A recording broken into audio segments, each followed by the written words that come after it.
Break के बाद एक बार फिर आप सभी दर्शकों का स्वागत है। मैं अमित कुमार स्वतंत्र। अगली खबर सीधी से है, जहां जिला चिकित्सालय में सिविल सर्जन का पदभार डॉक्टर देवेंद्र सिंह ने ग्रहण कर लिया है।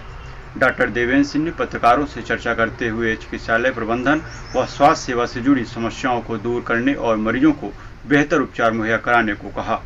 डॉक्टर देवेंद्र सिंह ने कहा कि मुझ पर किसी राजनीतिक दबाव का कोई असर नहीं पड़ेगा, जो सही है वही होगा।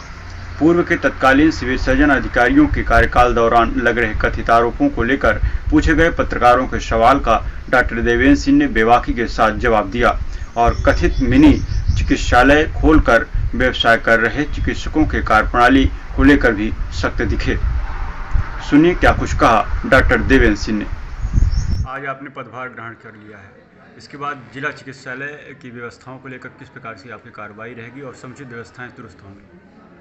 नहीं, मेरे ख्याल से तो मैंने पदभार लेने के पहले भी देखा है कि व्यवस्थाएं चुस्त दुरुस्त हैं। जिस तरह का कि कर्मचारियों की कमी है, चिकित्सकों की कमी है, यहाँ लगातार मरीजों की आवक बढ़ रही है। ये रेफरल सेंटर है तो उसके हिसाब से मरीजों की आवक भी यहाँ ज़्यादा है, तो उस हिसाब से हमारे डॉक्टर बहुत ज़्यादा काम कर रहे हैं। मतलब हमारे यहाँ 40-45 सीट हैं और 40-45 सीटों में से हमारे करीब 20-22 डॉक्टर हैं, मतलब 50% डॉक्टर्स हैं लगभग। फिर भी काम सब अच्छा हो रहा है। हमारे यहाँ गायनी डिपार्टमेंट का काम जो है नंबर 1 पे है, पीडियाट्रिक का नंबर 2 पे है, बाकी मेडिसिन में भी 3-4 लोग हैं इस समय। डॉक्टर खरे अभी यहाँ से पदमुक्त हो गए हैं, वो भी मेडिसिन का काम देखेंगे। तो इस तरह से हमारे यहाँ काम भी अभी पहले से बेटर होगा, इस बात की उम्मीद है, क्योंकि कर्मचारी हमारे जो हैं, कर्मचारी बहुत सक्षम हैं, बहुत अच्छे कर्मचारी हैं, काम करना चाहते हैं।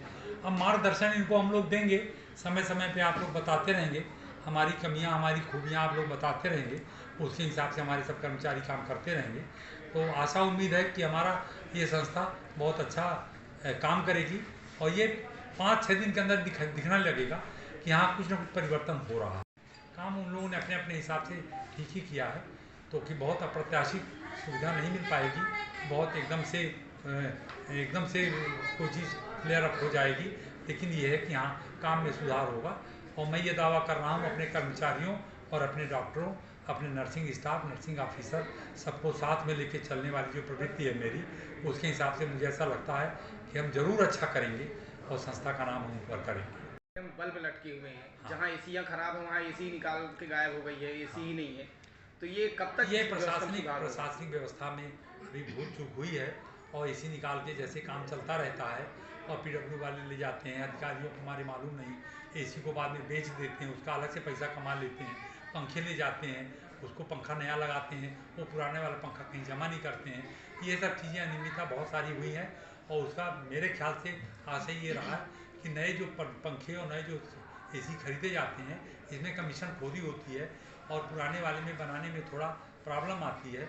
इसीलिए लोगों ने, इसके हमारे पूर्ववर्ती जो अधिकारी रहे हैं, शायद इसलिए उन्होंने नया बदलने का ज़्यादा सोच दिखाया है और फलस्वरूप ये है कि उसके हिसाब से बजट कम आता है। जैसे मान लीजिए 35,000 रुपया बजट आया तो 35,000 नया लगवाओगे तो एक ही एसी बनवाओगे, एक ही एसी लगवा सकता। लेकिन अगर सुधार किया जाए तो 5-5 हज़ार रुपये लगते हैं, तो उससे आपके 5-6 एसी बन सकते हैं। तो इसलिए अब थोड़ा मुझे कार्यभार लेने दीजिए, मैं अपने कर्मचारियों को बुला के ये मैं सब देखता हूँ और आप लोगों की मदद मैं पूरी लूँगा। आप समय समय में बताते रहिए और केवल मुझे ये मत बताइए कि कमी है, कमी हम सुधारें कैसे, अगर ये हमें मार्गदर्शन अगर आप लोग देंगे तो अति उत्तम रहेगा। ठीक है, इस हाँ। बारे में आपकी क्या पहल रहेगी, क्या कार्रवाइयाँ सुनिश्चित रहेगी? इस बारे में तो अभी कोई मेरे पास लिखित प्रमाण नहीं है, ना फोटो है। मैंने सबसे सुना है, यहाँ तक कि जो लड़के भर्ती हुए हैं उन्होंने भी बताया कि 1 लाख रुपया दिए। अब देखिए भर्ती ऐसे कर दी गई है, बड़े घरों की लड़की भर्ती कर दी गई है, कोई इलाकेदार है, कोई पवाईदार है, कोई बड़ा आदमी है, किसी का बाप डिप्टी कलेक्टर है, किसी का बाप तहसीलदार है, उन लोगों की भर्ती कर दी गई है। और तो वो क्या हमारे यहाँ बाढ़ भाई की नौकरी में आए हैं तो क्या पानी पिलाएंगे? हमारी गरीब मरीजों को पानी पिलाएंगे? गरीब मरीजों का हाथ पकड़ के क्या पैथोलॉजी में जांच कराने जाएंगे? संभव ही नहीं है। इसीलिए मुझे इसके बारे में मैं उच्च अधिकारियों से चर्चा करूंगा, लेख करूंगा और अगर इसमें अनियमितता पाई गई तो मैं सबको निकालने की कार्रवाई भी करूँगा। क्योंकि मेरा तो सिद्धांत है, अगर शासन पैसा खर्च कर रही है तो उसकी सुविधा जनता को मिलनी चाहिए। अगर साधन को सुविधा नहीं मिल रही है तो ऐसे कर्मचारियों को रख के हम क्या करेंगे? फोटो थोड़ी हमको फ्रेम करना है। अब हमारा कूलर ख़राब है, पानी भरना है, अगर किसी वार्ड बॉय को, जो नए वार्ड बॉय के लड़के भर्ती किए गए हैं, हम उनको अगर बोलेंगे कि पानी डालो तो टिपुआएंगे, टिपुरेंगे और अपना सचरा दिखाएंगे हमको, तो वो तो नहीं चलने वाला। मैं डॉक्टर देवेंद्र सिंह हूँ। बाकी लोगों ने क्या किया क्या नहीं किया, कहाँ घूसखोरी की, कहाँ लिया, कहाँ राजनीतिक दबाव में कहा, आप तो जानते हैं। मैं तो राजनीतिक दबाव में नहीं आने वाला हूँ। मेरी कोई पदस्थापना राजनीतिक दबाव में नहीं हुई है, मेरी योग्यता के बल पे हुई है, सीनियरिटी के बल पे हुई है। तो मैं ना तो किसी नेता को फंसता हूँ, ना किसी मंत्री को, संतरी को, किसी को। मेरे में ये नहीं, मैं किसी के दबाव में गलत काम नहीं करूँगा। अगर सही होगा, काम सही होगा तो कोई रुकावट नहीं होगी, काम उसका तत्काल होगा, सिफारिश नहीं करनी पड़ेगी उसको। और अगर काम गलत होगा तो चाहे जितनी भी सिफारिश आए, डॉक्टर देवेंद्र सिंह वो काम नहीं करेंगे। मैं आप लोगों से ये चाहता हूँ कि आप लोग कुछ समस्याएं हम लोगों की, उसको भी आप बताइएगा। अभी जो बात हो रही थी, अभी जो मैंने कहा पीडियाट्रिक ICU बना है, पीडियाट्रिक बिल्कुल एयर सील कर दिया गया। और बच्चे जब उसमें पॉटी करते हैं, टट्टी करते हैं, उल्टी करते हैं, और दूसरे बच्चे जब उसमें भर्ती होते हैं तो वही इन्फेक्शन वाला मरीज दूसरा इन्फेक्शन जो नहीं है उसको इन्फेक्शन हो जाता। तो हमारी मृत्यु दर बढ़ रही है, हमारे मरीजों के हॉस्पिटल स्टे बढ़ रही है। मैं इसके बाबत कलेक्टर को भी लिख के दे चुका हूँ, सिविल सर्जन को कई बार लिख के दिया उसमें, क्योंकि उसमें इंजीनियरिंग काम ही गलत हुआ। पूरे बरसात का पानी तक वार्ड में जाता है, कहीं उसमें पानी की निकासी नहीं, लेटरिन बाथरूम का पानी वार्ड में जाता है। नर्सेस उसमें पंखे नहीं लगे, एग्जॉस्ट कहीं नहीं लगे, बदबूदार हवा निकालने के लिए एग्जॉस्ट नहीं है वहाँ। आप सभी पत्रकारों से विनती करता हूँ कि आप चलिए 5 मिनट उस वार्ड में खड़े होकर देखिए। अगर आपका सर दर्द ना होने लगे तो मैं जो कहिए करने को तैयार। उसमें भारी भ्रष्टाचार किया गया है इंजीनियरिंग द्वारा, इंजीनियरिंग के जो रखवाली करने वाले थे ठेकेदार द्वारा, और तत्कालीन हमारे अधिकारियों द्वारा भी उसमें, क्योंकि उसमें बड़ी जल्दीबाजी में हैंड ओवर टेकन ओवर किया गया। उसको मैंने कलेक्टर साहब से बताया था कि अभी हैंड ओवर करने लायक नहीं है निर्माण कार्य। तो हमारे अधिकारी बोलते हैं ठेकेदार पैसा लेके भाग गया। अरे पैसा आपने दिया क्यों उसको, आपने उसको हैंड ओवर क्यों किया जब आपके प्रमाणित के हिसाब से नहीं है। उसका जो एक नॉर्म होता है, नॉर्म के हिसाब से अगर आपका कक्ष नहीं बना है तो आप उसको वेरीफाई क्यों कर रहे हैं, उसको आप अंडरटेकन करके क्यों कर रहे हैं। तो अंडरटेकन में भी लेन देन हुआ है, मैं ये दावे के साथ कह सकता हूँ। क्योंकि अगर किसी को भी अगर बताया जाए कि नाली का पानी नाली की तरफ में जाके ऊपर जाता है, पलंग परसों बरसात हुई, थोड़ी बरसात हुई, हमारे वार्ड में 4 इंच पानी भरा हुआ था। हमारी सिस्टरें चप्पल जूता उतार के और ये अपना सलवार उठा के बेचारी मरीजों की सेवा में लगी, क्या ऑक्सीजन लगा रही। तो ये तो हमारी समस्या रोज होनी है। ठेकेदार तो ले के भाग गया, इंजीनियर तो अपना सर्टिफिकेशन लेके भाग गया, लेकिन ये समस्याएं तो हमारे यहाँ रोज हो रही हैं।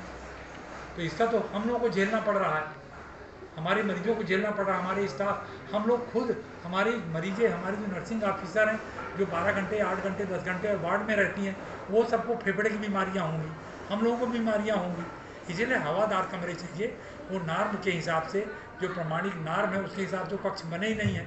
AC लगवाने से सेवा नहीं होती, कमरों में पंखा लगवाने से सेवा नहीं होती। आप ये मानते हैं कि उसमें 25,000 किया गया है? मैं दावे से कह सकता हूं, मेरे पास कोई प्रमाण नहीं है, लेकिन उसकी कार्यवाही को देख के मैं प्रमाणित कर सकता हूं कि इसमें जरूर कहीं ना कहीं अनियमितता, भ्रष्टाचार या कि नासमझी हुई है।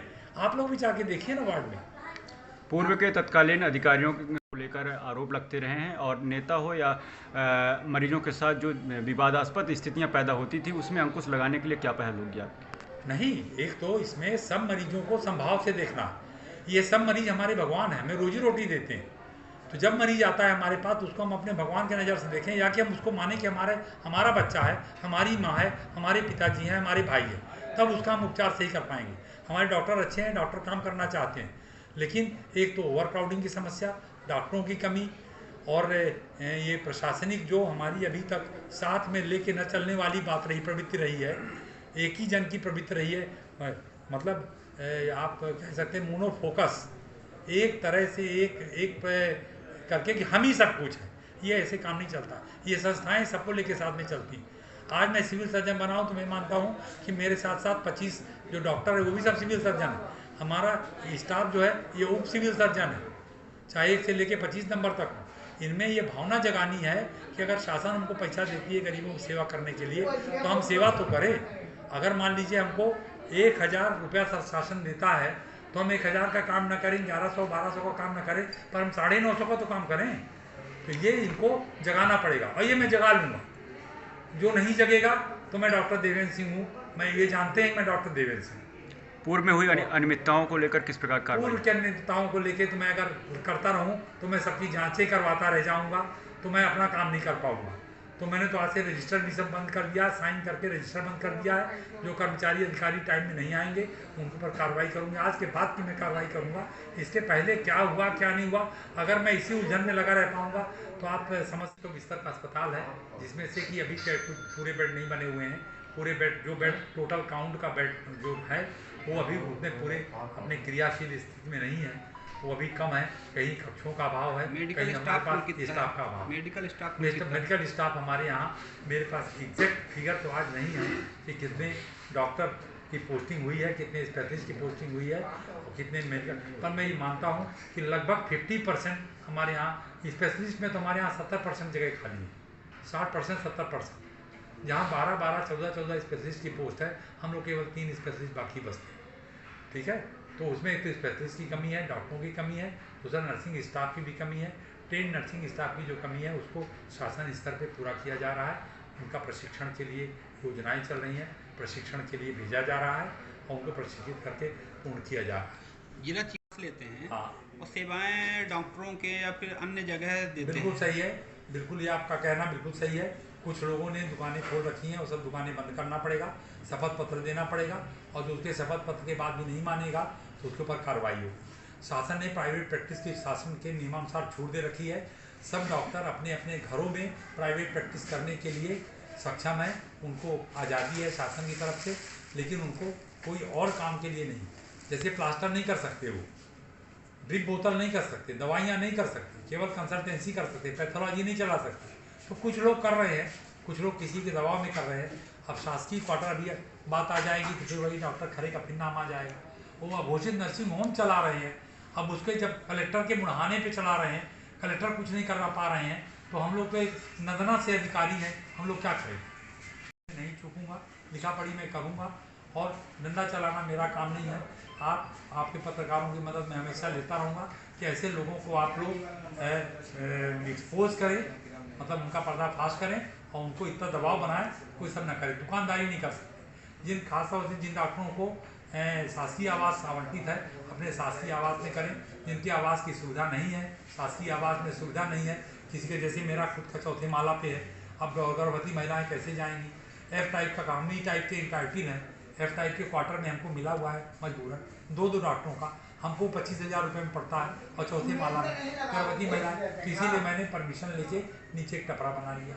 जहाँ तक मेरा सवाल, दूसरे डॉक्टरों ने बनाया है, गैरेज में अपना मरीज भी देख लेते हैं, और बाकी इतनी छूट नहीं है कि कोई क्लिनिक चलाए, नर्सिंग होम करे, नर्सिंग होम में जाए। शासन के नियमानुसार ही कार्रवाई होगी।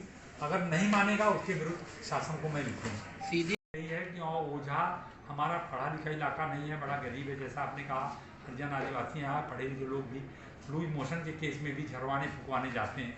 तो ये तो अभी ये हमारे अकेले की बस की बात नहीं है, इसमें तो सबको साथ में पूरा समाज सोशल एक संरचना है, सोशल संरचना में ये सब कार्रवाई की जाएगी, तब सुधार आएगा। आप लोग भी अपने पत्रों के माध्यम से सबको करिए। हमारे पास सबसे बड़ी समस्या यही है कि जितने बच्चे आते हैं गैस्ट्रिंग स्टेज में आते हैं, पहले अपने गांव में झाड़ फूक करेगा, फिर अपने गांव के ओझा को दिखाएगा, और उसके बाद फिर वहाँ दूसरे डॉक्टरों को दिखाएगा। आयुर्वेदिक होम्योपैथिक तो काम चल जाता है।